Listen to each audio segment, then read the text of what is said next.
секако на моите вечерашни гости. Прво да се представам за оние кои што не ме знаат. Драгица Стаменковиќ, лиценциран психолог, семејни системски психотерапевт под супервизија, шематерапевт под супервизија, терапевт, практичар на арт експресивна терапија. И од таа улога имам честа да отворам циклусот на трибини, кој што го планираме, заедно со сите гости кои што ќе дојдат во следниот период. И тоа ќе бидат трибини кои што ќе бидат посветени, односно со единствена цел, тоа е да зборуваме, да отвараме теми поврзани со менталното здравје во насока да го напредиме истото. Правото на менталното здравје е нашето основно право, кое што за жал, како и покрај многу други права кои што во овој период се кршат на овој или на овој начин, и тоа право не е баш секогаш почитувано. Меѓутоа ќе се обидеме низ еден ваков пристап, трибини, јавни говори, дебати, да отвориме теми кои што ќе ни помогнат да полесно се соочиме со некои психолошки потешкоти со кои што се соочуваме. Циклусот трибини се вика по името психотерапија, вечерва е прва од тој циклус. Поинака од причина што ќе се обидеме за некои, па би кажала, тешки, важни теми да поразговараме на еден поинаков начин. Ќе читаме поезија, ќе гледаме филмови, ќе зборуваме за книги, ќе зборуваме за музика, за серии, за подкасти, и на тој начин тие важни теми ќе се обидеме да ги доближиме до, да кажем, широката јавност. Тоа е идејата. Инспирацијата доаѓа од потребата, барем јас сметам дека има голема потреба и простор да се зборува за психолошки теми, за теми поврзани со менталното здравје. Иако се чини дека сме многу, да кажем, изложени на секакви психолошки теми, на секакви self-help совети, позитивна психологија и слично, сепак сметам дека сите тие теми многу малку допираат до некои суштински прашања и многу малку подлабински ги обработуваат важните теми за нас. Така да, денешната тема е поврзана со една иста таква, да кажем, тешка тема поврзана со менталното здравје, меѓутоа пред да тргнеме во тоа, јас би сакала да ги представам моите вечерашни гости, а тоа се Наташа Пешевска. Наташа е книжевник, наставник по македонски јазик, магистар по психолошки студии, гешталт советник во едукација и ако има уште нешто. Другарка на нација. Океј. И Сања Вановска, која што е моја колешка, лицензиран психолог, социјален работник, семејни системски психолог што работи во Центар за социјална работа, системски семеен психотерапевт под супервизија, олитерапевт, уште нешто пропуштивли? Уште нешто ќе учиме. Океј, многу ви благодарам што сте тука. И сакам да напоменам дека не е случајно што тие се први, да кажам, први гости, што заедно со нив ја отвараме оваа трибина.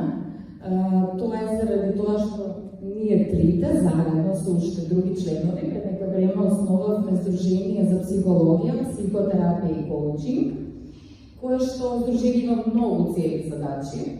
А една од тие цели задачи е организирање на трибини, дебати, дискусии на теми поврзани со менталното здравје.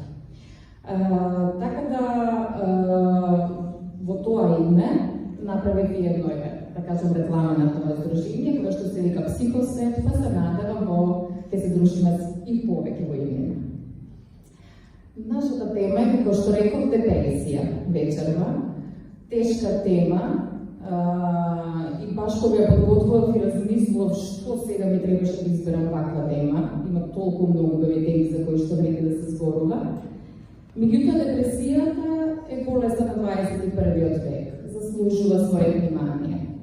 2017 година, 7 април, денот на здравјето, беше посветен на депресијата. Во овој момент статистиката покажува дека 5% од светската популација страда од депресија. За жал, повеќето се жени. Тоа би значило во некој просек околу 280 милиони луѓе.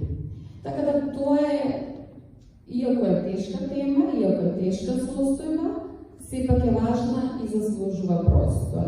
Меѓутоа ќе се обидеме таа тежина малку да ја олесниме низ прекрасната поезија на Рупи Каур. Сега, која е Рупи Каур? Рупи Каур е млада девојка, индика во потекло, родена 92 годишта, значи некој 30-31 година, живе во Канада со своето семејство и пишува поезија. Пишува модерна поезија, кратка, инстаграм поезија. До сега има објавено 3 книги, поетски збирки. Во Македонија само една е преведена, тоа е Млеко и мед. Потоа втората е Тело и дом би бил преводот, немаме превод кај нас. Телото дома, окей. Така да морам да ја заблагодарам на Наташа, која што за оваа прилика, заедно направивме селекција, Ната го направи преводот, за да можеме да ги пренесеме стиковите на вечерашната трибина. И тоа е значи незината втора збирка и има уште една која исто така не е преведена. Така да Ната, фала ти, без тебе ништо. Да не ја представувам многу, може да ја видиме на кратко.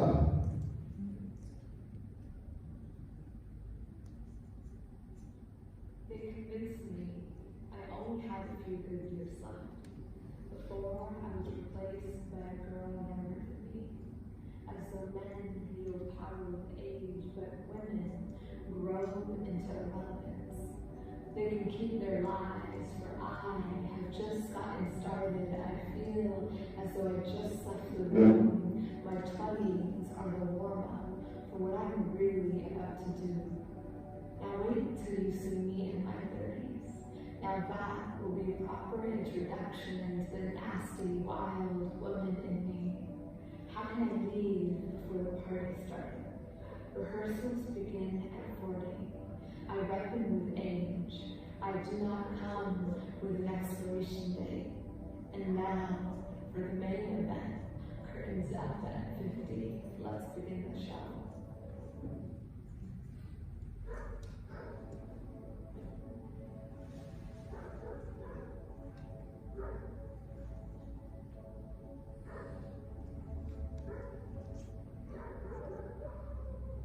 Знам дека на англиски.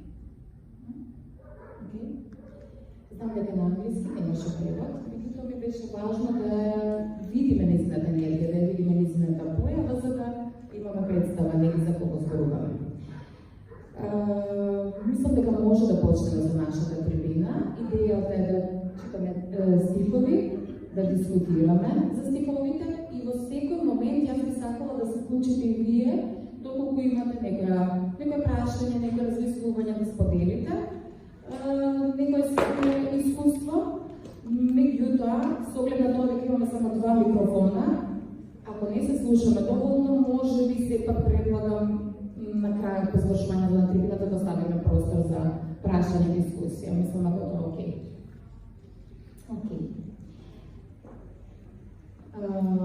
Заборавив нешто многу важно. Да се заблагодарам на Фондацијата за спорт и култура за просторот кој што ви го отстапи и кој што ќе го отстапува за сите наредни трибини кои што ќе ги имаме. Да почнеме? Може. Јас одлучив да почнам не со нејзината прва, да кажам, не со нејзината прва песна, меѓутоа ова ми звучеше баш соодветно за почеток.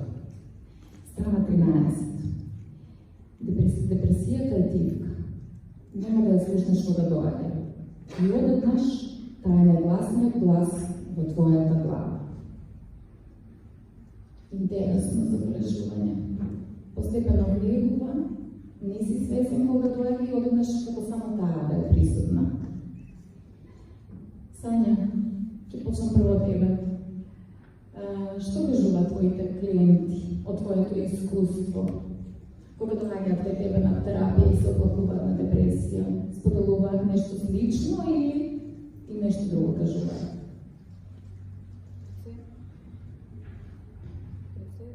Сакам да дадам на онзор на ова што го прочитате, многу интересни забележувања, јас не немам прочитано, го немам прочитано стихот Руби Кауер, и ми е баш интересно дојде Тивко и тука.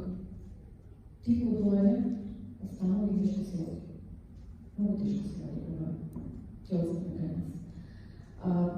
Сега во психотерапијата, во моите сесии, значи, секој клиент на различен начин проаѓа депресија и на различен начин ја доживувате целите депресивното расположение. Со тоа што кај некои клиенти одредени симптоми на депресија се поистакнати, кај други симптоми се поистакнати. Често пати клиентите доаѓаат со диагностицирана депресија од страна на психијатар или ќе примаат некоја фармакотерапија. Имаме клиенти кои што доаѓаат и се само диагностицирани, нели со искане симптомите на интернет или во својата околина некој близок страдал од депресија, па се препознаваат и кај себе. Но имаме и такви кои што на моментот им не се свесни дека страдаат од депресија, туку тоа опишуваат како чувство на апатија, некој незадоволство, немање смисол за живот. И често во терапијата слушам од клиентите се мачни. Не можам речи. Макање, по цел ден спија. Не можам да станам, не можам да се покренам. Уморен сум. Уморот често се врзува. Уморот често се врзуваат со депресијата, затоа што на некој начин ја цели енергијата од човекот. Емотивно точно. И неретко во терапија ќе слушам не можам да речи. Доаѓа момент до откажување.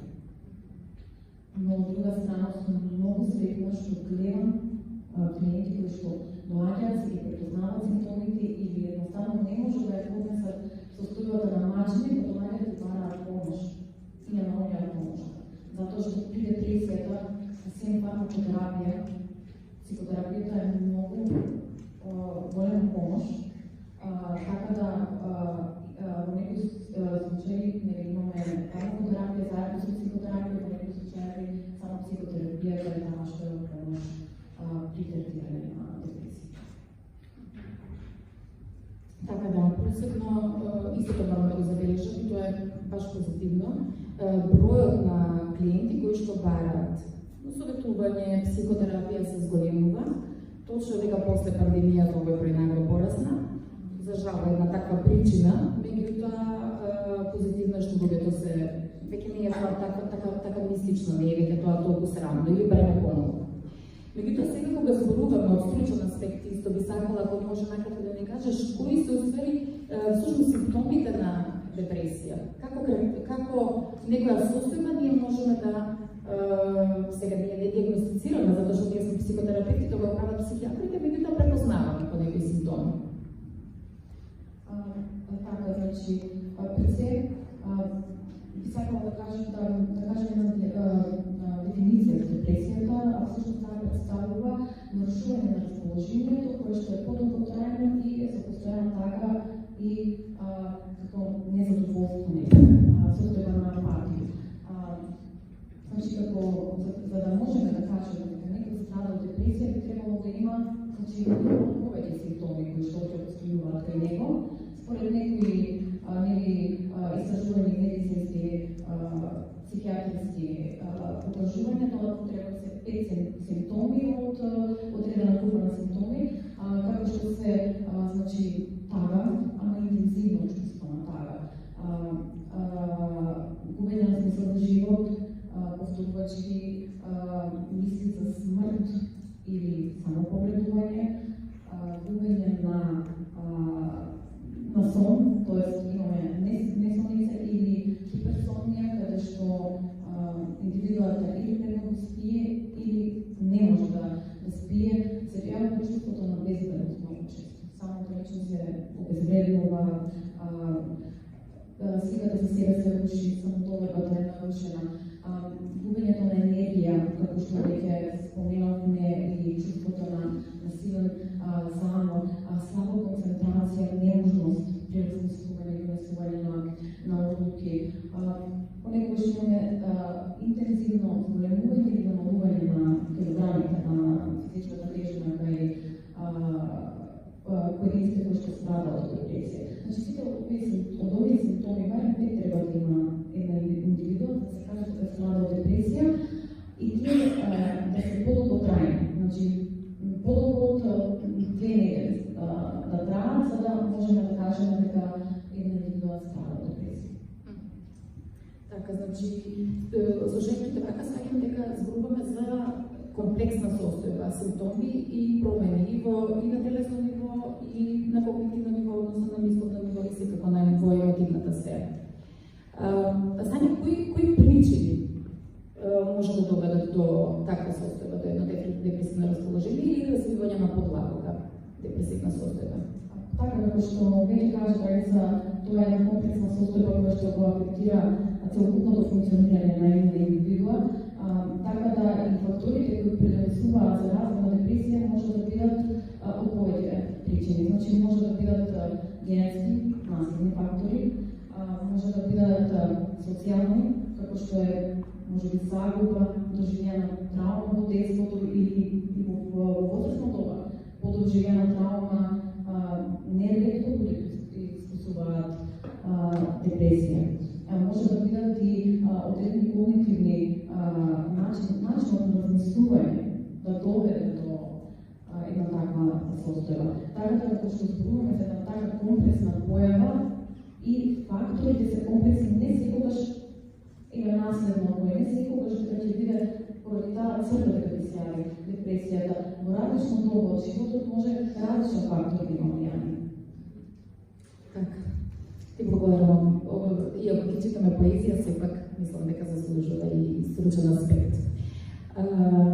Ната, ти работиш со млади луѓе, слично како и мене, меѓутоа на поинаков начин. Она што да се забележува, барем јас имам такав впечаток, на социјалните мрежи, посебно на TikTok, тука би ја споменала мрежата, како кај многу млади луѓе да е им, да е модерно да се депресивен, како тоа да го разбираат како некој начин на, не би кажала сега привлекување на внимание, но може би како нека посебност, различност.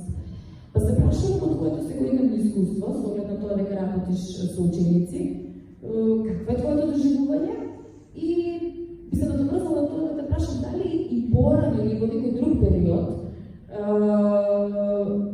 и се сеќаваш, па веќе си читала за тоа дека депресијата, да кажам, била и, ако можам така да се изразам без напред.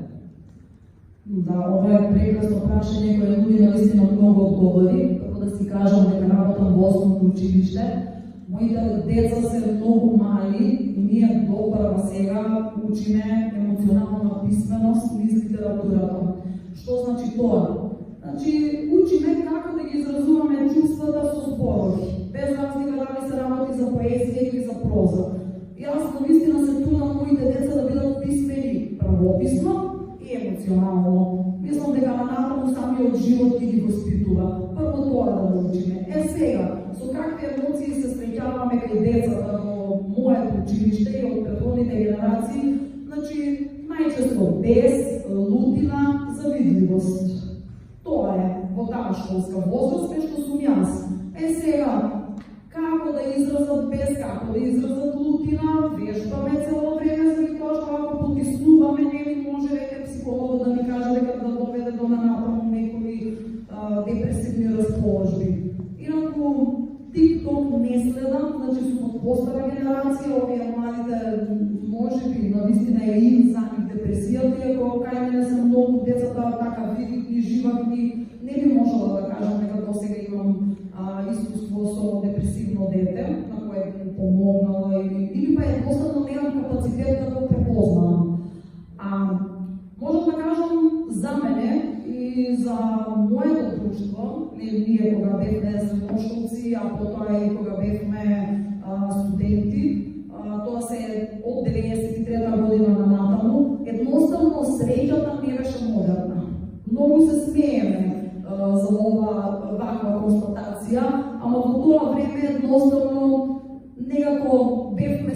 сериозни. Читавме Хесе, читавме Ниче, се собиравме на афтерпарти, не да се дрогираме или да пиеме или не знам што, туку да дискутираме во сабајле, дали јајцето е прво или кокошката е прва.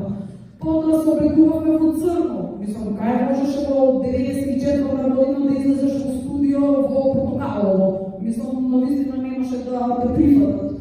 И слушавме гранч музика. Значи, целиот стил на живот беше депресивен. Од оваа перспектива можам да кажам дека тоа всушност било барање на смислата на животот. Сега, ако кажеме депресивна, не значи тоа дека јас дома сум била затворена и сум лежала во кревет плакај плачејки, туку повеќе било истражување на самата себе, една фаза вели во созревањето. Сега, од денешна перспектива, овој збор депресија навистина има огромна тежина, за разлика не од онаа депресија што сум ја живеела во моите студентски денови. Така што да, среќата беше идеал, а депресијата беше мода. Неоспорен идеал. Ама знаеш што ми изненади сега? Ја замислувам дека цело време сте били и се били мајци, не дека сте били само црно. Бевки во војнички кошули со издадени гравни, коси зачешани на средина и една моја другарка што вика само едни носеви од нас. Таква беше, мислам, гранч генерација, едноставно срамота беше да бидеш среќен. За среќа денеска пак е модерно да бидеш среќен и да работиш на себе. Да, иако не си среќен, нешто дефинитивно не е во ред. Да, денеска да. Океј, ама тоа е друга тема, таа позитивна психологија и колку тоа може да одведе во депресија, мислам дека исто така е многу значено прашање кој што би требало да се елаборира. Точно. Ти благодарам. Благодарам. Океј, да продолжиме понатаму с поезија. Може да дискреција. Може. Вака, ја слушам, натачно дека зборува дека во школа сите се среќни деца. Дали депресијата Не кажам дека се сите среќни, туку дека се живаат. Живаат. Дека животни, да, се извинувам. На тоа ме потикна да кажам кој би рекол дека ќе ги рекол депресија. Точно. Да, и Робин Вилијамс. Да. Так, не секогаш депресијата ни е изразена на стара, некогаш знаат да биде изразена и низ некои поразлични реакции, особено кај децата, додека кај возрастните да биде добро маскиран. И да дојдеме до оној степен кој што, мислам да дојдеме до онаа состојба која што е многу присутна и се вика и така, функционална депресија. Односно, тоа се оние луѓе, може секој од нас да се пронете барем некогаш сите сме биле во една таква ситуација, станувам, одработувам, идам на работа, ја извршувам улогата на мајка, ќерка, вработена, колешка, партнерка. Меѓутоа, нештата како да поменуваат низ мене. Ништо не ме допира, нема некоја исполнетост натрешна. Кога ќе останам сам или сама, тогаш уствари настапува, да кажам, хоророт на депресијата, така да постојат маски. Постојат маски, од друга страна, они ни помагаат да преживееме. Така, важно беше ова така дека се подобра, Да, многу важно. Момент ми така текна на памет и Джим Кери, Робин Вилијамс и самите. И Роб Вилијамс, пејачата, не само и глумецот, така да тоа е интересно. Ти благодарам, Сања, супер беше ова. Рупи Калавери. Додека сите други го живееа својот живот во боја, мене депресијата ме сопре на едно место. Многу мощно. Од искуство и праксата ќе би те прашала, Сања, на кој начин депресијата може да биде блокатор? Во што се може да ги блокира луѓето кои што, да кажем, страдаат од депресија? Ако и претходно веќе рекол дека депресијата влијае на целокупната личност, на целокупното функционирање на една индивидуа, така да блокадата се случува на секој ниво, на социјално ниво. Се јавува незаинтересираност за социјални контакти, неуживање на активностите кои што некогаш не правеле среќни, избегнување на социјални контакти, чувство на вина ако изгубам друга, дека тоа мора да биде моја вина. И поради таквите некои чувства кои што се јавуваат, индивидуот што повеќе се изолира. Исто така влијае на како блокада на когнитивно ниво. На кој начин? Со тоа што не краде концентрацијата. Не можеме добро да размислуваме, да резонираме, да учиме, да помниме. На тој начин прави блокада на работно место, каде што индивидуата не може да оствари својот потенцијал, каде што не може да се докаже, искаже на работното место. Концентрацијата не дозволува на време извршување на работните задачи, работните обврски. Од друга страна имаме студент, може би, кој што треба да учи, но кога нема концентрација, как помнењето е тешко. Исто така, промената во размислувањето и потешкотијата при донесување на одлуки во таква ситуација има блокада за донесување одлуки кои што може би ќе донесат некоја животна промена. Значи, кога ги спомнувам биолошко, значи, когнитивното и социјалното функционирање, морам да кажам дека депресијата е емоционално неотапува. Создава едно чувство на апатија. Ние сме луѓе, индивидуи кои што во базата ние да припаѓаме на некој, да бидеме сакани да сакаме. Така да знаете депресијата да направи една блокада во емоциите, каде што не сме во можност да оствариме емоционален, близок емоционален контакт. Дали се тоа семејство, дали тоа се децата или емоционална наврска на партнерско ниво, значи и во таа насока, во тој контекст на функционирање исто така се остава блокада. Како некој стоење во место, како некоја парализа на животот. Така, а животот тече. Да. Се спомнувам една клиентка, опиштувајќи зборувавме за една тешка ситуација за Изио и опишувајќи ја реакцијата на брат кога ја прашав, а како реагираше брат во таа ситуација? Она рече, седеше, вкоченет, скаменет, така рече, скаменет, гледаше во една точка. И така доста време, значи целосно да кажам, изземање од таа ситуација, подоцна му беше диагностицирана депресија. И тоа ме подсети сега, парализа, таа вкочарнетост, односно неможноста да се превземе нешто. И слично нешто пишува Рупи Кавар, само да го најдем. Така да е. Сакам да ме прекршат на половина, да ме скршат, да зачукаат нешто во мене. Сакам да се отворам таму кај што сум затворена, да ја пронајдам тајната врата, да се ослободам себе од себе си. Сакам нешто да ме држи за врат, да ме преполови и да направи повторно да се чувствувам жив. Така да мислам дека се е кажано отсутство на сензација, отсутство на емоција, заглавеност, заробеност, а од друга страна потребата да се чувствувам живо. Што тоа значи? Дали луѓето кои што страдат од депресија да се чувствуваат мртви, празни? Не знам, многу отвора прашања, мислам размислувања овие стихови. Знате да не си запоставена.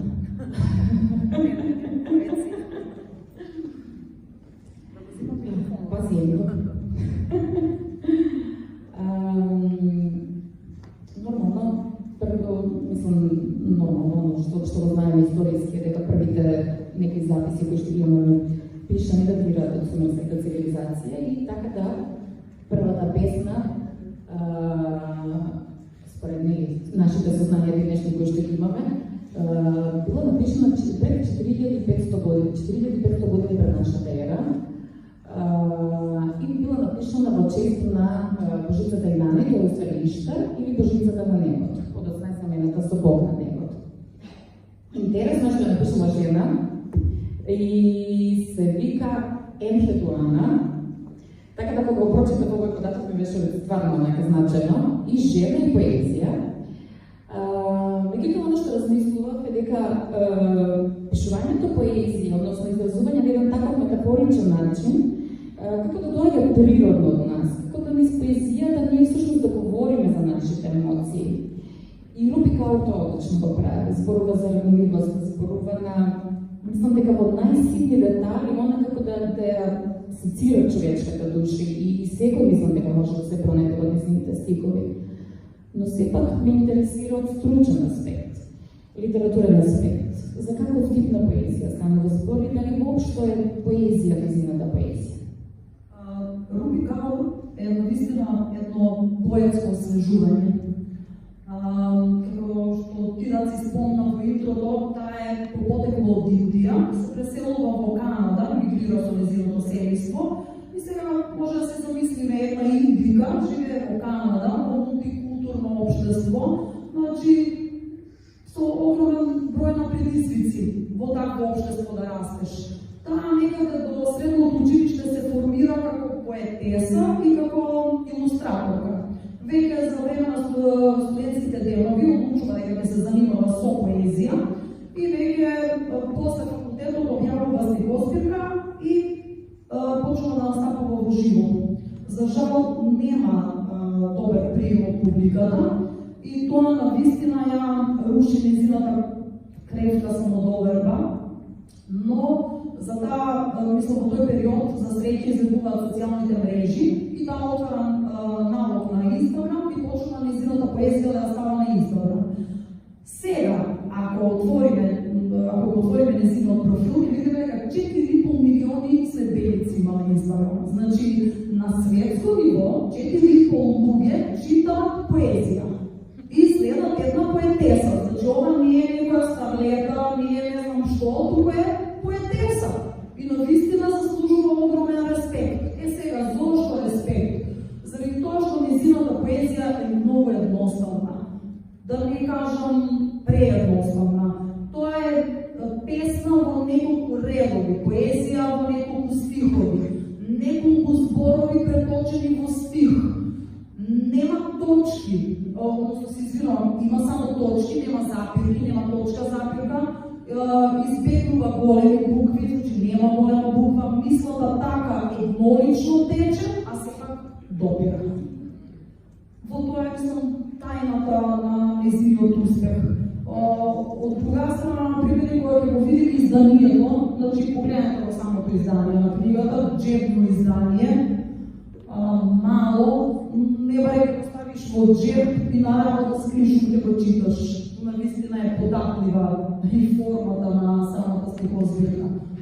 Така што јас лично многу ја сакам и баш и се восхитувам. Навистина е прекрасна. Да, и мислиш дека тоа е тоа што баш привлекува, таа едноставност?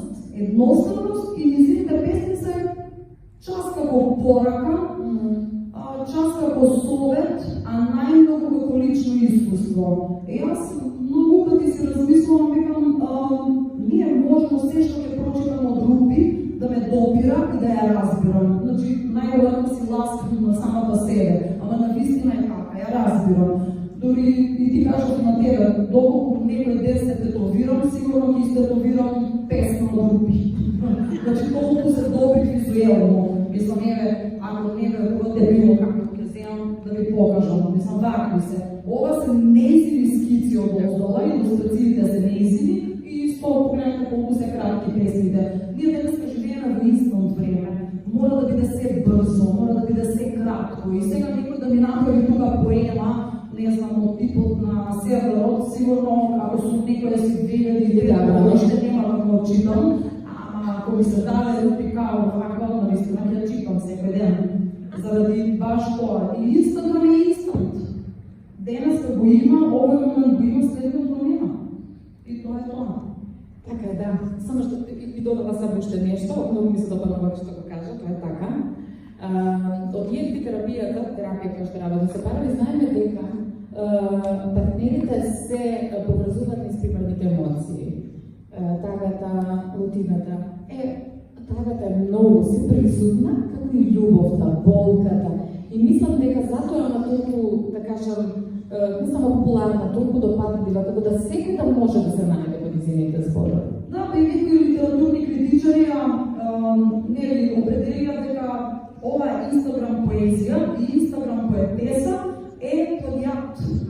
Зошто плагијат? Баш на таа тема многу размислував. Значи, не значи дека кога читаме некоја поезија, некои стихови, и кога ќе се пронајдеме во тие стихови, ќе си кажеме, ја би јас ова сум можел да го напишам, ама е теа нејавно нешто станало пикало. Па тоа не значи дека тоа веќе што ми личи, дека веќе негде невидано, дека е плагијат. Но вистина таа е контроверзна е по фотографијата на Инстаграм. Некога објави фотографија на Инстаграм со менструална крв на креветот кога лежеше. Инстаграм неколку пати ја тргна таа фотографија за после да се извини и да ја врати. Значи на таков начин ние имаме Рупи како борец за женски права. И тоа се женски права во 21 век, замислете. Женски права во 21 век. Да. Истинат феминисти и незините перформанси последни, она такви перформанси правија, чита својата поезија и прави перформанси. Во центарот на се нешто е жената и незините искуства. Океј, фала ти. И сега, повторно прашам за тебе, не поставим микрофонот. Меѓутоа ќе направам малку поврат. 2001 година, Джеймс Наутман, психолог, предава психологија на Американски универзитет, за прв пат објавува научен труд во кој што го спомнува ефектот на Силвија Плат. И сега он го спомнува тој ефект, меѓутоа инспирацијата му доаѓа од некои други истражувања кои што се направени. Така да има истражување во кои што учествували 1629 писатели кои што пишуваат различни типови на литературни дела, мажи, жени. И оно што произлегло како резултат од тоа истражување е дека значително многу бил поголем бројот на жени, поетеси, кои страдаат од ментални нарушувања, а пред се депресија. Нешто слично е повторено во едно друго истражување, кога анкетирале 520 еминентни жени, успешни во своји професии, глумици, односно актерки, писателки, уметници од некој друг тип, односно жени кои што се, па дури политичарки, да, имаше политичарки, повторно значајно големо учеството било на поетеси жени кои што страдаат од депресија. И психолог, професоров, пишува научен труд во кој што ја поставува тезата дека депресијата, односно истражува колку депресијата е води во креативност или обратно, креативноста кон депресијата, или што е прво, што е второто, односно нивната поврзаност. Сега, во психијатријата овој синдром е познат, меѓутоа ме интересира литературен аспект. Колку, мислам, е познат овој ефект, дали воопшто се спомнува во литературата, ако да, на кој начин, и дали е, да кажем, нужно да, ќе земеме жена поетеса, биде по некоја состојба депресивна или меланхолична, за да може да пишува таков тип на поезија, или, како и за прозата и за поезијата, сепак си треба определени скилс, вештини. Прво за помладата публика да кажем дека Силвија Плат е американска писателка, која го завршува животот самоубивајќи се. И тоа на страшен начин се самоубива. Прво ги изолира собствените деца со водени крпи околу вратата на нивната соба и го отвара прозорецот, па таа влегува во кујната, ја отвара редната на шпоретот што е на плин и ја пика главата внатре и на таков начин си го завршува животот. Иако таа веќе била под присмотра нивна медицинска сестра, што доаѓала секој ден да ја контролира, сепак медицинската сестра мислам дека задоцнува и таа е нашла. Сеедно, мислам дека Силвија Плат незаслужено е синоним за депресија. Ова е лично мој став. Силвија Плат има објавено прекрасна поезија и роман Стакленото звоно. Стакленото звоно до ден денеска литературните критичари и теоретичари дискутираат дали е автобиографски или е полуавтобиографски. Кога го напишала романот Стакленото звоно, после неколку недели се самоубива, значи не издржува. Иако во самиот роман Стакленото звоно дава позитивен крај.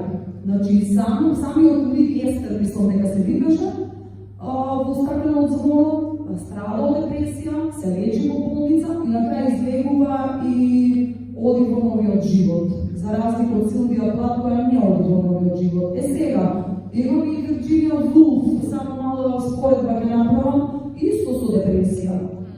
И таа се самоубива, ми се чини со камења во џебовите и влегува во река и се дави. Сега, а од друга страна, го имаме еден Ернест Хемингвеј кој што се упукува со пушка. Зошто, например, не ги бараме депресивните моменти во творештвото на Хемингвеј? Зошто сме се законали само кај жените? Или депресијата, меланхолијата, некако ни се женски род, барем во нашиот јазик, кој мора тамо да ги бараме? Или, не знам, тоа се некои женски болести, а овие мажи, например, што се упропастили од алкохол, од дрога, од промисkuitet, значи, нивното творештво е нечекнато од личниот став и од персоналниот живот. Не знам, јас тога навистина го сваќам префеминистички можеби за денешното време, ама во секој случај Силвија патела од депресија, тоа е навистина така. Во нејзината поезија го покажува тоа и навистина само човек што може да го доживее тоа, може да го пренесе нели зборови. Исто така и Вирджинија Вулф. А дали се повеќе тие депресивни, мислам дека беше прашањето, веќе си статистиката покажува дека депресијата е женска болест. Нема мажа да се некако заштитени. Тоа се почна од Фройд. Прво истеријата, па после депресијата на жените. Па да, така да кажува статистиката за жал, повеќето и од тој процент, 5% од светската популација, повеќето се жени. Не знам зашто. Треба да се издържи така. Треба да. Најверојатно заради тоа што општествената улога на жената е, не знам, широка. Дека треба се да постигна, а посебно нели како се изборивме за женските права во 21 век. Си додатовме уште. Си додатовме уште. Да се освен кариера, може да ги врши истите други работи.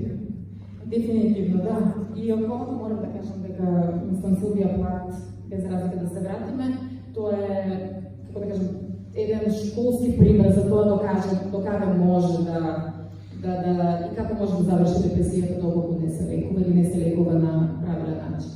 Морам да акцентирам и сви. Да, нема проблема, ама и да, наистина многу касно мислам дека отишло да се лекува, а уште од детска возраст почувствувала депресија. Мислам дека од смртта на татко за кој била многу врзана. Инаку Силвија Плат има потекло европско. Значи не е чисто американка, и незините биле емигранти. Дошла во Америка и се смаша, но биле високо образовани и го добила најдоброто образование што можела да го добие во тоа време. Па и во стакленот звоно, например, некои моменти што ми проверуваат, зборува за Њујорк во почетокот на 20 век, каде што жената требала само добро да изгледа, да се шминка, да оди по тие маникири, педикири и да се омажи за човекот кариера. Значи, уште тогаш почнува со една критика на тоа општество. Сега после веќе и болеста се зема замав и тоа веќе си забележува и во самата поезија. Иако и Силвија Плат има исто како рубрика од настапи. Да, има настапи на живот. Да, се ја чита поезија. Да. Само сакаше нешто да кажеш. Јас сакам само мала да искористам деталот коментуваме за тоа дека жените повеќе страдат од депресија преку мажите. Па може би тука и онова што на жените им е дозволено да може би бидат некогаш депресивни и да ја изразат депресијата, додека пак може би мажите се поспори на нешто друго што ја прикрива депресијата, како што е може да популизам, промискуитетност, од друга страна дрога и така начин. Така како ти зова. Руби како вели. Умот продолжува да ме бега во мрачните али и се враќам носејќи причини зашто не сум доволна. Не сум доволна добар, не вредам, ништо не е како што треба, нема надеж. Кои други ирационални убедувања се поврзуваат или се јавуваат, или си забележала твојата психотераписка работа кај клиентите? ова се што кажа дека се рационално убедување, затоа што и се рационални убедувања, неретко се среќаваме со размислување не гледам ништо или добивам отказ на работа, јас веќе нема да видам добра работа, нема да најдам добра работа, јас сум професионално уништен. Едно такво размислување, кога ти почне, многу брзо доаѓа депресијата. Отколку на таква една ситуација треба да се оправи, затоа што не забава да работа, да сум нервозен, да сум иративен или како да се чувствувам во тој момент, но јас делам дека тоа ќе пројде, ќе помине. Јас во иднина ќе најдам нова работа. Значи, јас имам една така како анекдота што ќе ја користам, како се помисли, така ти е живот. И мислите ми го креираат живот. И едни вакви убедувања и уверувања влијаат на чувствата, т.е. првите на мислите продуцираат чувствата однесување, кои што нели многу лесно ќе прибегнеме кон депресивно однесување, кон рушење на сликата за себе, кон рушење на самодовербата, ако веруваме и си генерализираме од една ситуација во целокупната наша функционирање, целокупната наша личност. Пред, не знам, може би 10 минути, кога Наташа зборуваше за Руби Каur, дека првите започнала со пишување поезија, но тоа не било прифатено од јавноста, таа тука не застанала, таа продолжила. Продолжила со истото и добива е таков светски успех. Вообичаено, кога, да не кажам, мислите ќе ни креираат депресија, во таков случај може би она би било нејасен добар писател, не видела за тоа, јас не можам, јас нема да дадам никогаш успешно, тука ќе се откаже. Нема да го доживее моментот на светска слава. Јас би сакала исто така да споделам, сега имаме скоро една клиентка, која што во корона добива молчен удар, поради тоа останува со физички хендикеп, додека ментално е здрава. Таа пред кога да се случи, завршила машински факултет, работела во приватна фирма, тој се уште работи во таа приватна фирма, каде што од една невлезна позиција доаѓа до менаџерска позиција.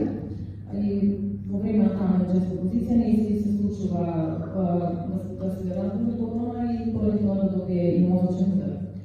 Интересно ми е како таа зборува за себе. Таа во моментот не може да се движи сама. Тоа е незнатен хендикеп, тоа е голем хендикеп, тоа е голема промена. Индивидуа е нормално да тагува и да едноставно и тежи таа состојба во која што се наоѓа. Но како таа физичка хендикеп се го припишува на целокупното свое функционирање? Таа се представува на некој начин дека не вреди ништо. Јас не можам, јас не вредам ништо. И сега јас се навлекам нешто добро, како било поминато, што било. Не, ништо, јас ништо, не вредам ништо, не можам јас ништо да завршам машински факултет со прост.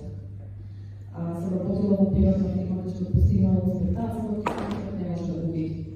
Таа е одева само својот хендикеп. Како размислувањето од една состојба во која што се наоѓа или една ситуација која што не задесила, може да се генерализира на целокупната наша личност. И таквите некои убедувања и верувања дека не вредам ништо, посебно кај оваа моја клиентка, и рационално и ја одржува депресијата. Да. Тоа е таа што зборуваме пред малце, таа парализа, таа вкачањето. Збирката почнала со стихот. Се наоѓам во најмрачната соба во која некогаш сум била. Нема светлина. За нешто друго нема кога има депресија. Нема смисла, нема воля, нема љубов, нема емоција, нема тужина, нема социјален живот, нема живот. Се вакви чувства се случува во личноста.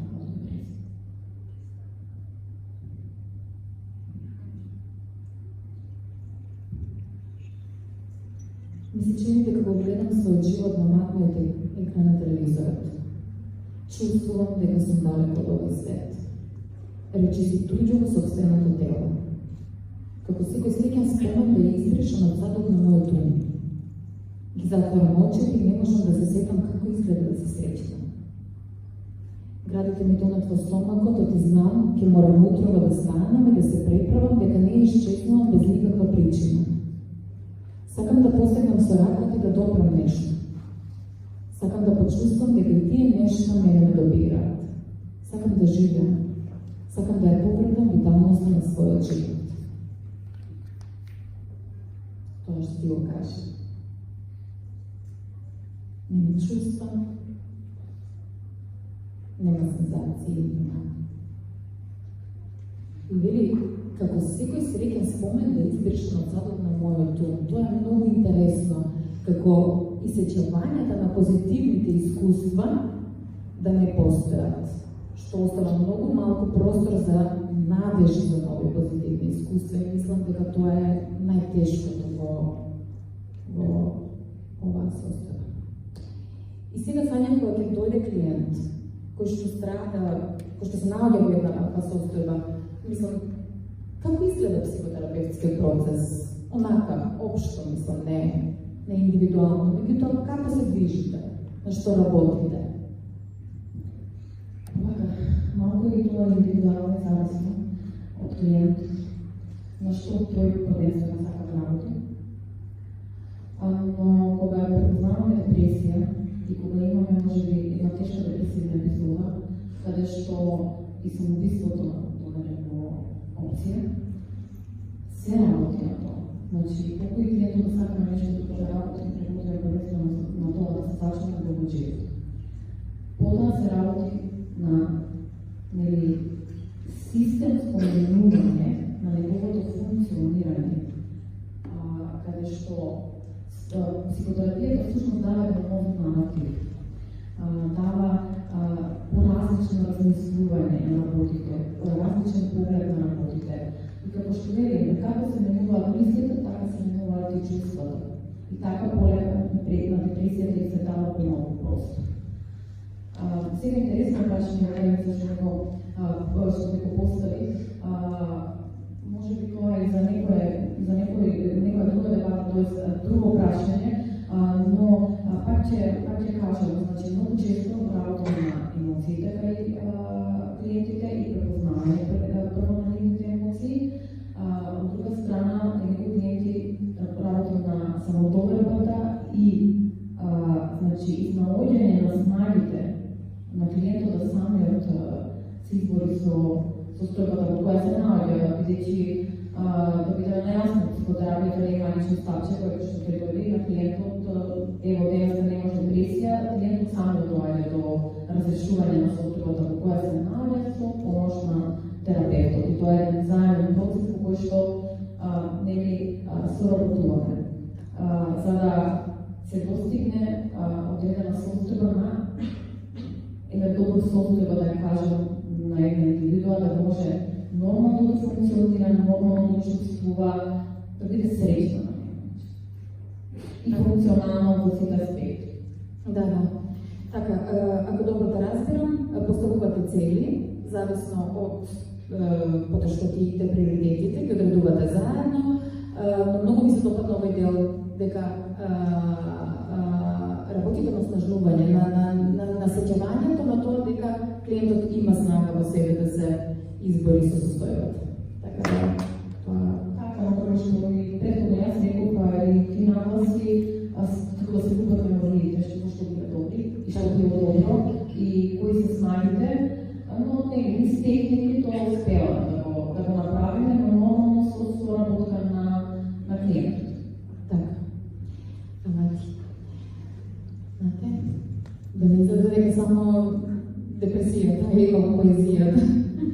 Има ли некои во кои други дела, односно и во прозата препоставувам депресијата често е, да кажем, мотив или меланхолијата, посебно во зборуваме и во делото од романтизмот, меѓутоа во кои некои други дела или кои некои други автори така си се изредувал ова тема?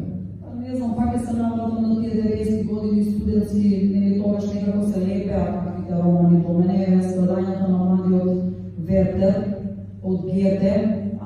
Романтизмот си е таков, значи бара трагичен лик и тој трагичен лик мора да страда, најчесто од невозвратена љубов и на крај или се самоубива или пак така исчезнува од постоењето во романот. Освен страдањата на младиот Вертер, тука се сеќавам дека многу впечаток ме остави Вирџинија Вулф со Господја Даловеј. Тогаш, например, Господја Даловеј беше надминала 50 години и беше многу стара и сега веќе не е толку стара, да ви бъде искрена. И интересно е за Вирџинија Вулф, што многу добро направи овој роман, затоа што романот трае само еден ден.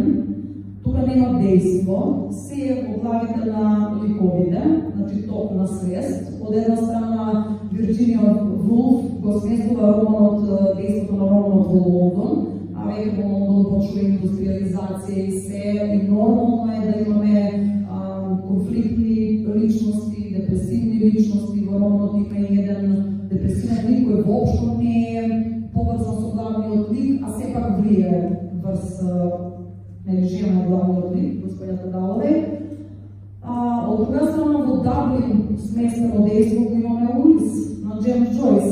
Значи, почетот на 20 век, веќе човекот како писател се врти кон внатрешноста на човештвото. Се повеќе ни интересира што има внатре, како се чувствуваме, што мислиме, зошто го мислиме, тоа тогаш, а не претходно.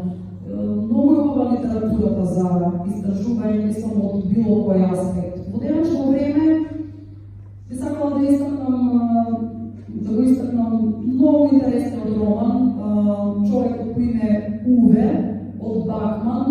Навистина низ еден прекрасен тон, убаво е прикажан човек како живее по загубата на својата сопруга и како на крајот писателот дава излез од таа состојба. Но навистина, кој не имал прочитал, вреди. Значи, аз ще препорачувам и ако трябваше да препорачам на крајот на книгата. Няма проблем, се е Добро, ама да не ја забравиме Ана Каренина. Да, Ана Каренина на сите, например, на факултет многу ни се допаѓаше. Значи, тоа беше еден женски лик, што немаше кој не го сака. Ами е напоследно. Ама баш буквално цитати или вадевме, тогаш имаме некои како споменари, не баш класични споменари, но вадевме или најубави мисли од делата. Или дека на едни вежби од некои современи книжевности таму, една моја колешка од Охрид не стана и кажа, јас имам мразила Ана Каренина. И ние цели се препастили како да можеш Ана да ја мразиш, што убаво депресивна е, па на крај од љубов скока под воз и се тоа, значи да точно го дава она што нам ни требаше во тие 20 години. Ама таа беше најверојатно прогресивна, ја мразеше Ана затоа што била слаба, затоа што не била добар карактер, заради тоа што била прељубница. Значи прво етички и морално не одговарала, значи и тако нешто сум доживела за нашата Ана. Респект. Да, за светска книжевност исто кога спремавме, најдовме во нашата градска библиотека. Нашата градска библиотека е една од најстарите во Македонија, а воедно и најспремна, мислам најопремена. И таму, кога не пуштаме библиотекарите да истражуваме, најдовме, ама јас веќе не се сеќавам за да цитирам, само ќе кажам дека Ана Каренина била биполарна личност. И така нешто најдовме. Има тие промени кај нејз, не?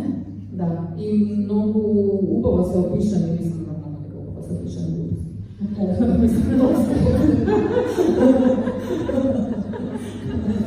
Сакам да кажам дека без таа намера да се опише биполарната распад со нејзините промени во расположение таму, и тоа никогаш не се доживела. Тогаш. Јас мислам совршено беше. Само ги цитирам критиките и од тоа база на сеќавањето и многу време поминува. И да не ја забравиме Вероника рече да умре?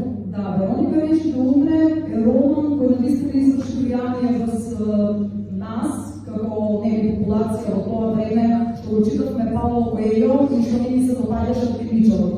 и не му дававме шанса последна, и после требаше некој да не убеди да седнеме веровика да ја читаме, па така ако некој не ја прочитал, но вистина вреди да се прочита.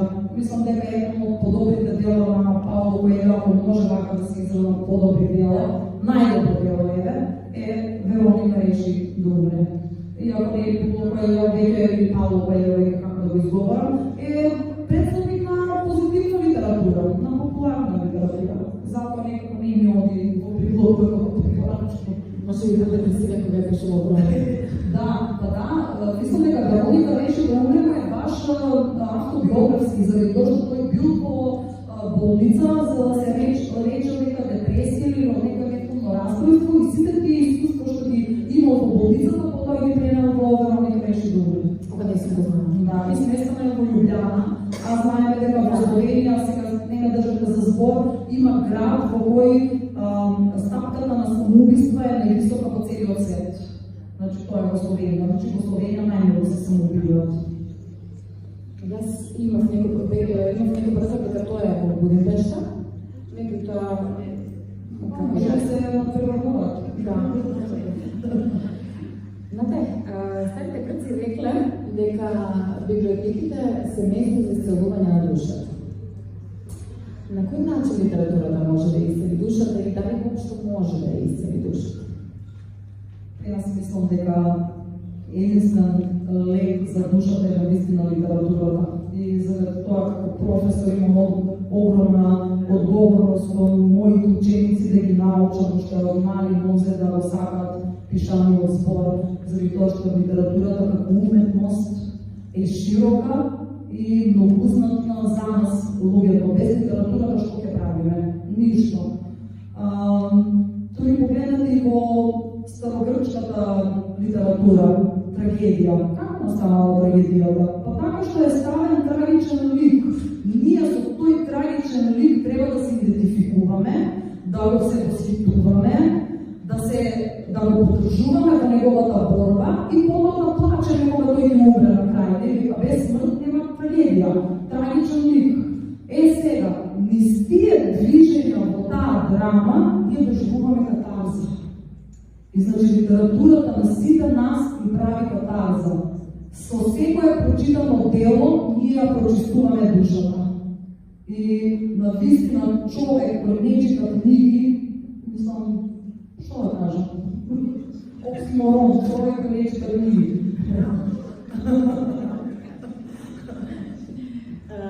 Да, ќе се доврзам на тебе, дека во психотерапијата постои мислам во психотерапијата постојат повеќе од 400 правци, некои велат дека има 1200. Па еден од нив е и библиотерапијата. Тоа е пристап во кој што индивидуален пристап во кој што на клиентот му се препорачува литература согласно неговите потешкоти, предизвици со кои што се соочува, за да на индиректен начин преку литературата и соочувањето на главниот лик дојде до некои своји увиди кои што ги употреби во секојдневниот живот. И таа, да кажам, промена во перспективата, промена во главниот лик што се случува, промена во самиот роман, е уствено она што ни е потребно на клиентите кога доаѓаат на терапија, промена на состојбата. Ама и од друга страна, некогаш немаме храброст да споделиме што ни се случува внатре. А вака кога ќе земеме книга и некој од ликовите го доживува истото тоа ние што го доживуваме, а не смееме да го кажеме, па одеднаш си викаме, леле, јас сум виден, јас не сум сам, не сум луд што имам такви мисли, еви друг некој има таква мисла, а не би сите сакаме да бидеме видени. Па барем преку имагинарни ликови да бидеме видени, да се дружиме со книгата. Сега да се вика да морам да ви си, имам една едукација. И терапевската работа со деца инаку, изборува за нашите рани приврзувања, нашите односи со нашите блиски, и вели, не мислам постојам, туку виден сум и постојам. Така да ме инспирираш да го кажам, хвала ти. Промена им треба на клиентите сами, меѓутоа што друго им треба на терапија? Овака, за да се случи промената, би требало да имат една нова перспектива, нов начин на гледање, промена на размислувањето, како што и претходно реков. како се мисли, така е живот. Значи, кога имаме промена во размислувањето, тогаш имаме промена во чувствувањето. И тогаш може да се случи и целокупната промена. Но како ако немаме нека поразлична перспектива, нов наратив, ако не дадеме нов наратив на својот живот, на своето постоење, на своето јас? Увиди, нови однесувања, нови согледувања. Океј, ние се ближиме при крајот, знам дека не се верува, но не е да се ближиме при крајот. На публиката не иска. Чувствувам потреба да само да споделам дека многу често депресивната состојба оди рака под рака со анксиозната состојба. Тоа е една состојба на оној неиздржан, оној вознемир, на оној немир внатрешен. Или луѓето ќе кажат немам мир, како немам мир. Сега не се знае кој е првото, кој е второто, меѓутоа многу често доаѓаат заедно. И нешто слично пишува Рупи Каори, вели: никогаш не сум знаела за нешто толку притајано гласно како што е анксиозност. Гласна е и затоа што е гласна заслужува посебна трибина и јас таа тема би оставила за некој друг пат. А за крај, пред да завршиме, јас би ве прашала вас за препораките, односно што вие би препорачале од книга, музика, филм, серија, не знам што нешто друго, уметност, креативност, за да луѓето и оние кои што не слушаат, нашата публика, што ќе не слушаат на социјалните мрежи, си ги олеснат своите соседи. Вака, имам две препораки кои едното е видео кој што би сакала да го погледнете, 4 минути само трае, на англиски е за жал, но мислам дека и од самата визуализација ќе се разбере и тоа е една одлична визуализација на депресијата, но претходно би ја препорачала книгата од Ирвин Јалом, Кога ниче плачеш. Тука повеќе зборува за обсесијата, отколку за депресијата, но на некој начин е прикажано многу добро како одредени наши замисли, наши уверувања и наши убедувања влијаат на целокупното наше функционирање. Сега да препорача Мате или да го видиме видеото? Мислам дека ќе немаме време за видеото. Сакала да оставам малце простор за прашања кои го публиката. Но ако може само да се пушти вака видео, да го видиме публиката сами евентуално го погледате, затоа што наистина е многу добра визуализација на депресијата и вреди да се види. Добро ќе го пуштиме. Јас не би препорачувала книги и филмови, ќе препорачам подкаст. Мислам дека подкастот во денешно време е нешто што треба секој да го следи. Има, за жал, повеќе подкасти на српското подрачје, на српски јазик, отколку кај нас. Ако препорачувам два и психијатра, значи имате разни теми. Еден подкаст ми препорача, не знам која фондација била таму на кафе со психотерапевтот. Ова го преведувам на македонски, на српски, па да не звучам смешно. Значи, овие два подкаста ви ги препорачувам кога имате време, кога пеглате, кога готвите, слободно во позадина се пуштаат и баш убаво се слушаат. Благодарам. Да, тоа се моите милени подкасти исто така. Јас би препорачала една книга, не знам дали го превод на македонски, се вика Би бил изгубени врски. Јохан Хари е човекот кој што ја напишал, млад човек кој што има некаде околу 35 години, а повеќе 20 години страда од депресија и повеќе од половина од својот живот е на антидепресиви. Оно што е интересно, нема да должам многу, меѓутоа, тоа е дека пишува за причините кои што доведуваат до депресијата и автоматски на тоа пишува за лекот за депресијата. Причините се отуѓеноста. Отуѓеност во различна смисла, отуѓеност од работа која што има смисла, отуѓеност од вредности кои што за нас имаат смисла, отуѓеност од луѓето, отуѓеност од природата, отуѓеност од оптимизам и ако е отуѓеност, лекот е повторно поврзување. А Рупи Каори нешто препорачува. Вака вели. Список на нешто што може да ти го поправат расположението. Плачи. О, пишува за тоа. Изгони го со танцот својот тело. Ако после се и напано неконтролирано паѓаш, запрашај се дали падот во блато е вреден за него. Одговорот е не. Одговорот е тиши. Направи си чај и свети како нервниот систем ти се смирува. Ти си херој на својот живот. Тоа чувство нема контрола врз тебе. Универзумот те подготвил за него. Колку и да е мрачно, секогаш доаѓа светлост. Ти си светлост. Отшетај таму каде љубовта живее. И јас би ја завршила оваа трибина пред да ви дадам збор на вас. Онака како што ја почнавме. Ја почнавме со стихови и ќе ја завршиме со стихови. Оваа песна е дел од незината збирка составена од неколку делови. Сите незини збирки се составени од делови. Оваа песна е дел, се наоѓа во последниот дел, тоа е дел од будење или дел од после депресијата. Се будам по недолгата ноќ во својот живот, како со години да не сум видела сонце. Ви благодарам и на вас.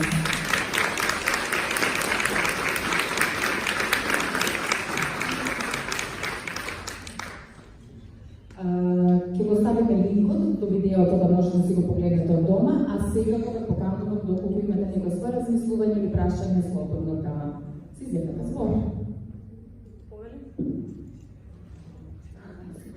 Мислам дека ќе се слушна и вака. Да.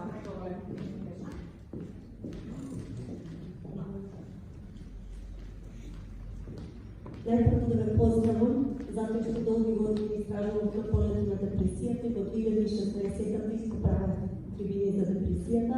Огромно браво за Сајна, Нати и Гаци. Значи, дадовте сега еден поинаков видик како можеме да зборуваме за депресијата.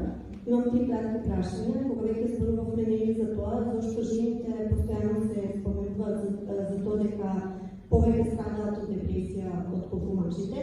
Тука би го потенцирала моментот можеби на фазата на мајчинството, затоа што постои еден тип на депресија кој што се нарекува или постпаративна депресија, која што во минатото се поврзуваше со оној период кога мајката треба повеќе да биде сконцентрирана дома и да поминува време со своето дете, што сега во овие модерни текови на живење не е баш така. Но меѓутоа сметам дека тоа има огромно влијание за појавата на депресијата кај жените. Прашањето е дали сметате дека постпаративната депресија влијае на порастот на депресијата кај жените? Второто прашање, дали страдаме од депресија во модерно време, затоа што имаме се и сакаме да имаме се. И третото е колку ние веќе зборувавме за библиотерапијата, колку имаме на некој начин сознание за тоа дека всушност пишувањето може да биде еден вид индикатор на луѓе кои што страдаат од депресија. Затоа што самиот момент на пишување е момент, оние кои што пишуваат знаат, момент на моментална инспирација, кога нешто што е многу длабоко скриено во нас, кое што го потиснуваме и го сокриваме од сите останати луѓе, преку пишувањето може да биде изнесено пред останатите луѓе. И благодарам.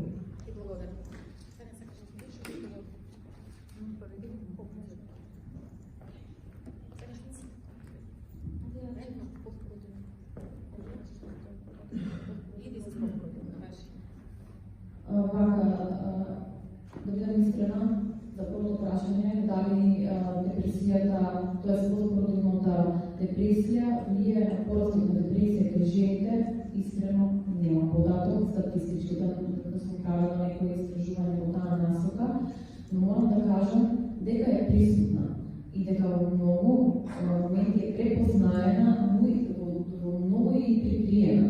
Затоа што не се препознава од премногу врски и замор може да биде како нели симптомот на замор да биде затоа што не е наспиена, се грижи за детето, се буди во текот на ноќта, раздразливост и нерасположение да бидат нели припишани на една како да кажам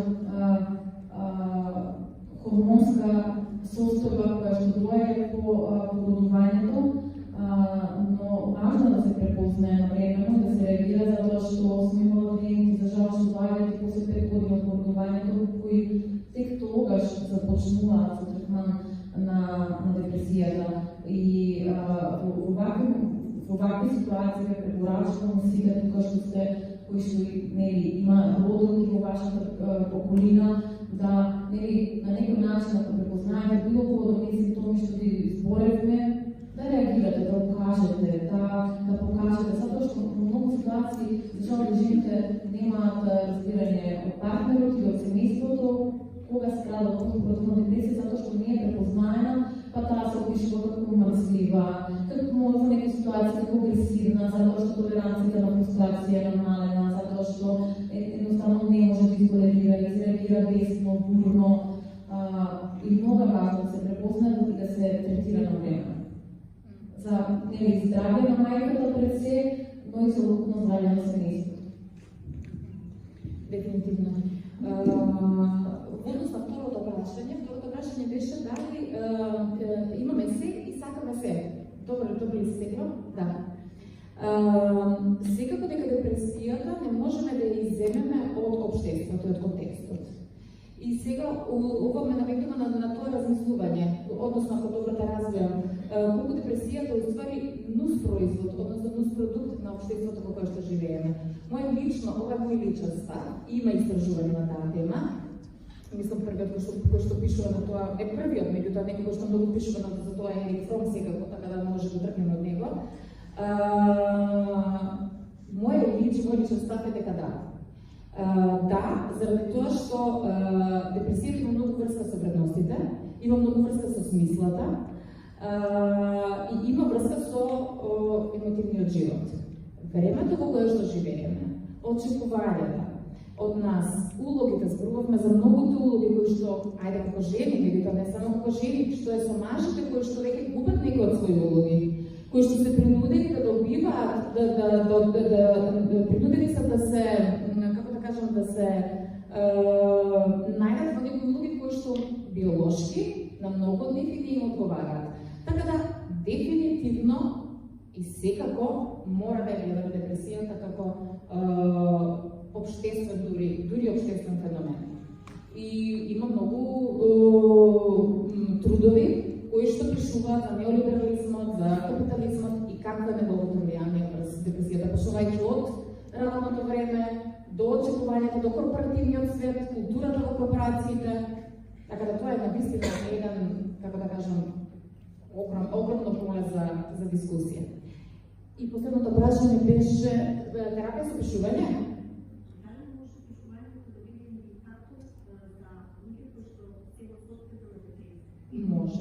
Може. Како што може да... Јас повеќе не би кажала индикатор, јас би кажала терапија. Јас повеќе би кажала средство да се ја улесни состојбата. Би кажала комуникација со самиот себе си, да се разберам себе си. Така да не би го гледала како индикатор, меѓутоа би го гледала баш така, терапевтски. И во психотерапија не препорачуваме. Пишување на дневници, запишување на мисли. Така да. Hvala ti na Vidimo što neka prašenja.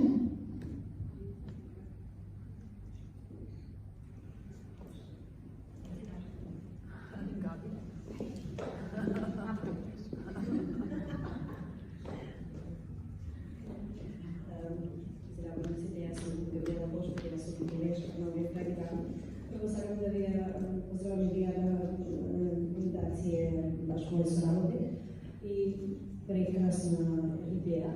Она што нели како ваш колега сакам да прашам, се надам дека публиката не се преплаши, затоа што ние зборувавме многу за депресијата. Приказната на депресијата што Наде секако може да ја представи, ние приказната на нормализација во овој свет, и јас некако го доживувам тој момент. Зошто жените? Затоа што живееме во брз свет, се чувствуваме невидени. Ние сме тие кои што зборуваме за нашите чувства и сме многу поотворени кон тој свет на чувствата, затоа повеќе се препознаваат. Од друга страна, анксиозната да се фала што го забележа, тоа е мотивот на нашиот глас, односно онај глас.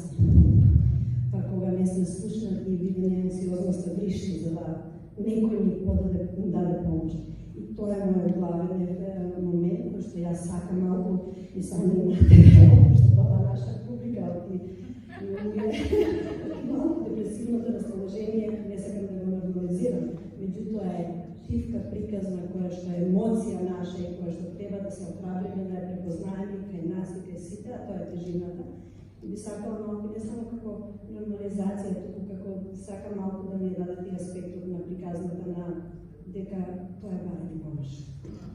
Не само за тоа што го споменуваме самоубиството, тоа е екстремната фаза, ние немаме кога нели момент на самоубиство овде, меѓутоа имаме тивко умирање, да кажам, и депресијата не е присутна, а многу ретко ни даваме глас. Повеќе е приказната на анксиозноста, па сите овде се нели лути, бесни, а во длабочината е приказната на нашиот глас, кој што сакаме да го слушнеме и да бидеме видени. Така да еден аспект би сакала малку да ми дадете приказна за тоа дека тоа да ми помош. На еден начин, така да тој момент би сакала да ми го дадете малку од литературата и малку од твојата искуство. Хубаво. Искрено во еден момент додека зборував, ја гледам публиката, цело време си викам чекај активнијаци, така чекај некако многу представувам така, па како ја неки си одат дома и мала Габи за ова што го даде како момент. Да, пак ќе кажам, некој автор, веројатно сте некој сме прочитали на интернет, и некој психолози зборат, депресијата всушност ни помага некогаш. Ни помага да се исцелим, да бидеме подобри. Исто така, има еден аспект на еден поглед на сега, не знам, мислам, кој автор, кој психолог беше, кога вели депресијата е тука да се извинувам.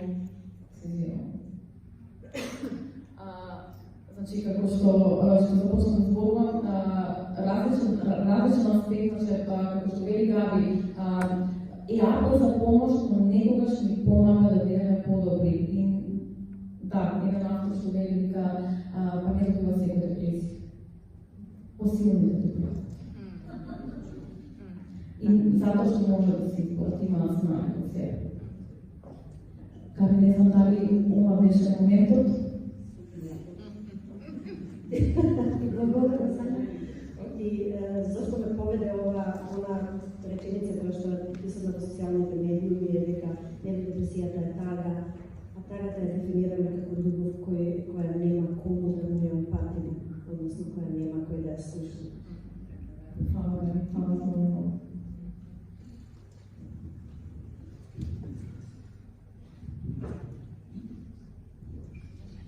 Може ли јас малку? Сега како Да. И имаш микрофон. Заедно се добре. Вака, јас како книжевник, најпрво ја поздравувам ова иницијатива и активност која многу недостасува на Куманово. Куманово е познато по тешка публика, која многу тешко се успоставува и интеракција и се будат чувства и отвореност и комуникација. Потикнавте многу теми, најверојатно ќе немаме време ќе за да подискутираме за ова малку повеќе. Во однос на тоа дали зошто живите во депресија, затоа што имате очекувања од нас. Ние мора да сме средни, ние мора да сме успешни на работа, ние мора да сме испенирани, испевани, нашминкани, да носиме штикли, ако ни е тешко да носиме штикли. Во исто време треба да сме трезвени и свесни во секој момент од нашата секојдневие. И покрај тоа што детето е дома болно, покрај тоа што имаме дома претисоци, значи сето тоа има влијание на нашиот емотивен живот. Што се однесува до Ана Каренина, неистапна тема. Ана Каренина се чита 3 пати во живот. И секогаш различно ја перцепираме. И секогаш, во зависност од тоа во каква простор да се наоѓаме, ние така ја доживуваме Ана Каренина. Најпрво ја доживуваме љубовта, па неверството, па зошто таа скока, и така тоа е тема која Навистина. и во однос на децата и нивната улога, односно нивното секојдневие, да работи со малку помала возраст. Јас работам веќе со средношколци и кај овие средношколци веќе се чувствува и депресија, и осаменост, и отуденост и треба многу и внимание и работа со нив за да не отидеме во несамен. Благодарам уште еднаш на инициативата и очекувам многу успешни ljudi. Ала ти... Окей. Мислам дека веќе поминавме 10 минути над. Ама, повекате.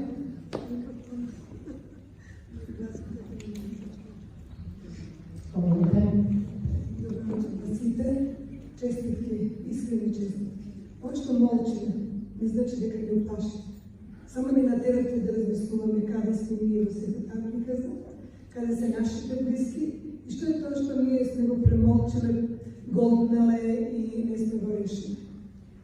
За мен ова депресијата е неисцрпна тема и се надевам дека и уште неколку години би trebalo да направите вакви. Што е со депресијата и егоизмот? Дали е тоа бегство, депресијата, дали е бегство од неможноста да се соочи со реалноста човекот, независно дали машко или женско, да донесе некоја одлука, да направи промена, да излезе од зоната на комфорт и да живее, да дише. Многу прашања се отварат. Како делува депресијата внатре во семејството, ако има еден кој боледува од дали е диагностицирана, препознаена, идентификувана или не, однесувањето. Како се рефлектира на понатамошниот живот, дали се бара помош и како се бара, дали може и кој може да побара помош. Се отварат многу прашања, се надевам дека вие сте и знам дека сте подготвени и да дадете одговори, меѓутоа публиката секој од нас има по некоја приказна своја што ја носи длабоко во себе. Независно дали станал видлив во животот, во семејството, во бракот, дали направил некоја промена за себе, независно од тоа дали успел или не да донесе некои тешки одлуки, или останал заробен на едно ниво од кое не гледа излез. Литературата само накратко да помага, пишувањето многу помага. Тоа е една терапија која како креативното пишување што го советува и професорот Тадич. Тој долго време работи на тоа и сметам и овде имаме многу луѓе кои се препознаени. Пишувањето значи ослободува.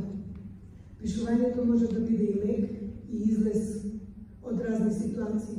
Човекот кога пишува, значи се препушта некој друг, фактички емоциите излегуваат на еден лист хартија, независно дали на компјутер, на еден лист хартија се споделува со некој што ќе го слушне оној што никогаш не бил слушнат, оној што ќе стане видлив кога нешто ќе излезе на хартија, оној што не бил препознаен и видлив. Време, значи, сите да се запрашаме после оваа трибина, каде сме ние во сето тоа? Дали е тоа депресија, дали е анксиозност, тоа може би не можеме стручно ние да го разделиме. Меѓутоа, ќе ми натера оваа трибина и слични вакви трибини да размислуваме кои сме ние, што е нашата смисла на живот, дали сме подготвени за она што натаму не чека и дали сакаме едноставно да живееме живот со полни плуќа или само да вегетираме. Препорачувам читање, препорачувам пишување и честитки уште едно за Овој имам уште едно прашање.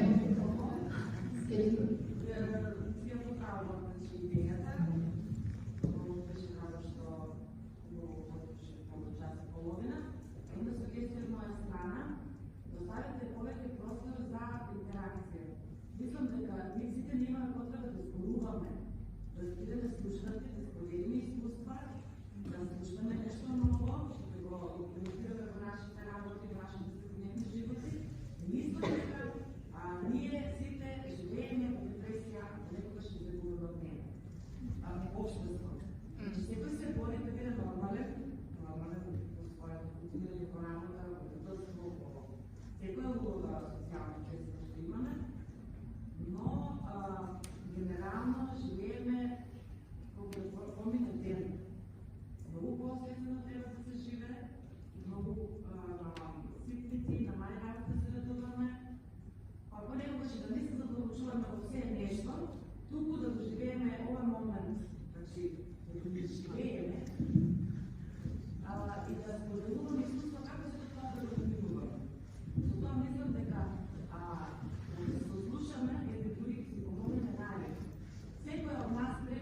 една реплика, викаат нема нормални, туку има само непрегледани. Да ти благодаря много за тази сugestия. Ако нам потребеници да се обидаме повече да сега ви права да паваме. Повече да биде зазнатена тази граница. Каква ни беше идеята првично, меѓутоа не знам микрофонот нешто не збудија. Како и да е, благодаря на сите. Повелете. И до това Елизабетовска, иначе нашите инженери, поети от тия двете страници, аз се още. Се обречам от мъжка професия, значи да не наделиме депресията повече женска, повече машка. И аз си изгледа съм от другата страна като машка, за да тия доживявам депресия. Защо? Вземам до изказия, пишувам и така ги изказвам собствените смисли или заблуди, во които во този момент съм влетал. Значи, дозволвам на себе да съм свободен от тия мисли, кои не са. Дали се позитивни, които негативни, дали се любови чувства, значи ги запишуваш. В този момент тия са толкова силни и ясни, да не може да депресията да надмине на тебе. Значи ти си секогаш некако изнад това. Не делам дека секогаш се случва. Але значи, сакам да ставите као да не разделите депресията между женска и машка. Ние знам много машки, които са депресивни и не можат да станат на проста една жена, а знам исто така женски, кои са достойни на професия, а се облечени в себе, затоа што сте запоставени. Не се гледа себе и не се видуваат во това човека напишаното да се изкаже. Така, ги предполагам. Да, ви благодаря за тоа што споделихме истражувања. Немавме намера да депресијата биде машка или женска, не, тоа е состојба секако. Благодарна за ова што го споделихте со нас, значи повторно се враќаме на тоа пишувајте. Пишувањето е еден од лековите и начините како да се справиме со тешките чувства.